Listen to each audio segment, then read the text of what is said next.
Il se dit prêt par ailleurs à affronter l'autre opposant, tête de figure de l'opposition, Moïse Katumbi, en match amical, dit-il. En ligne de Kinshasa, Félix Tshisekedi répond à Christophe Boisbouvier. Félix Tshisekedi, bonjour. Bonjour. Pas facile de succéder à une figure comme votre père. Est-ce que vous êtes prêt à en assumer toutes les responsabilités ? Absolument. Je suis né dans le moule, donc j'étais préparé à tout ça, je m'y attendais. Et c'est un défi énorme.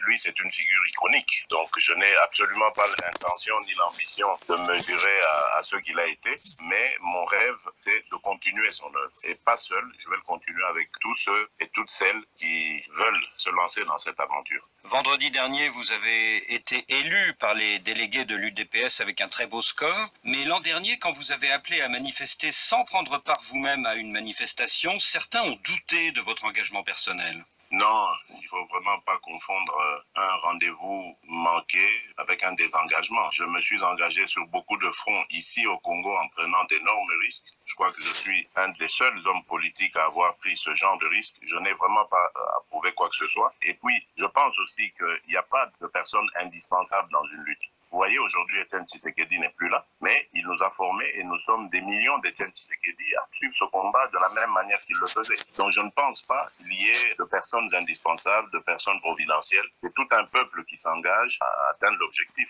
Bruno Tshibala a été très longtemps un compagnon de votre père. Aujourd'hui, il est Premier ministre et revendique l'étiquette UDPS. Est-ce que vous ne craignez pas que, vu sa position à la tête du gouvernement, il obtienne satisfaction devant les autorités administratives et judiciaires ?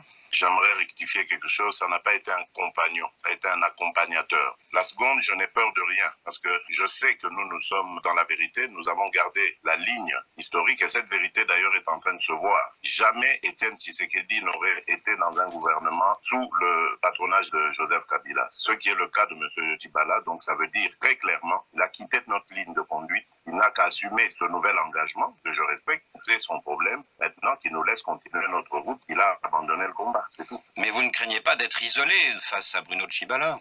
Isolé par quoi? Je crois que c'est plutôt lui qui est isolé. Nous avons maintenant, au-delà du rassemblement, nous avons des discussions très avancées avec l'UNC de Vital Kamerhe et le MLC de Jean-Pierre Bemba représenté par Madame Eve Bazaïba. Et donc, il n'y a vraiment rien à craindre de l'isolement. C'est plutôt lui qui a été dans le vagabondage politique qui doit en tirer les conséquences. Félix Tshisekedi, à la fin de votre congrès le week-end dernier, vous avez eu ce mot « Je vous conduirai à la victoire cette année s'il y a des élections ». Ça veut dire que vous n'êtes pas sûr qu'il y ait élection ? En effet, je ne suis pas sûr parce que le processus électoral reste opaque. Il y a cette histoire de machine à voter que nous ne voulons absolument pas, que nous allons rejeter d'ailleurs avec la dernière énergie. Il y a cette histoire de fichier dans lequel on retrouve des enfants, même des bébés, figurez-vous. Il y a encore beaucoup de couacs parsemés évidemment par le pouvoir pour qu'on n'ait pas ces élections. Le 26 janvier dernier, lors de sa dernière conférence de presse, le président Kabila a refusé de déclarer publiquement qu'il ne serait pas candidat à sa propre succession. Qu'est-ce que ça vous inspire ?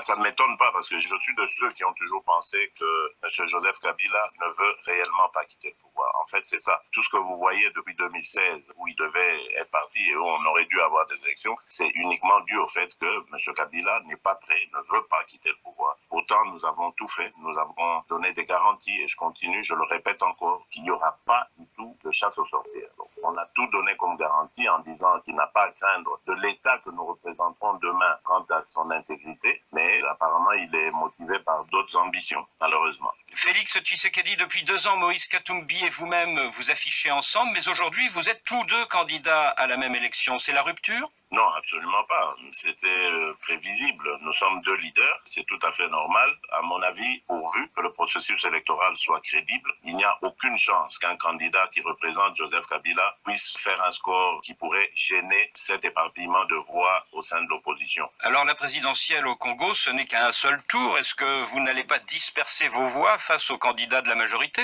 Je vous ai dit qu'il n'a aucune chance. Donc je pense que la bataille se passera plutôt entre les leaders de l'opposition. Ce sera un match Tshisekedi-Katumbi? Bon, match amical alors dans ce cas, on va dire. Moïse Katumbi est condamné dans une affaire immobilière et poursuivi dans une affaire de nationalité. Que répondez-vous à ceux qui disent que vous êtes contrarié par la popularité de votre camarade de l'opposition et que finalement vous seriez plutôt satisfait s'il était obligé de rester en exil pour échapper à l'arrestation? Monsieur Babouvier, je suis né dans le bain démocratique. La démocratie, c'est mon mode de vie, la tolérance. Donc jamais je ne peux considérer Moïse Katumbi comme me faisant de l'ombrage. D'ailleurs, je me suis battu à la tête du rassemblement lors du dialogue de la Senko pour obtenir des mesures de décrispation qui allaient aussi le voir revenir et aller en compétition comme nous tous. Donc en démocratie, on ne peut pas faire de l'ombre à un adversaire. Il faut le laisser compétir comme tout le monde. Je crois qu'il est victime d'une injustice et j'ai toujours dénoncé ce qui arrive, que ce soit ce procès bidon qui a été fomenté contre lui ou cette affaire de nationalité. Je trouve que c'est lamentable, c'est honteux parce que tout le monde sait qu'au sein de cette classe politique, les gens qui possèdent la double nationalité, il y en a une pléthore. Félix Tshisekedi, merci. Le nouveau président de l'UD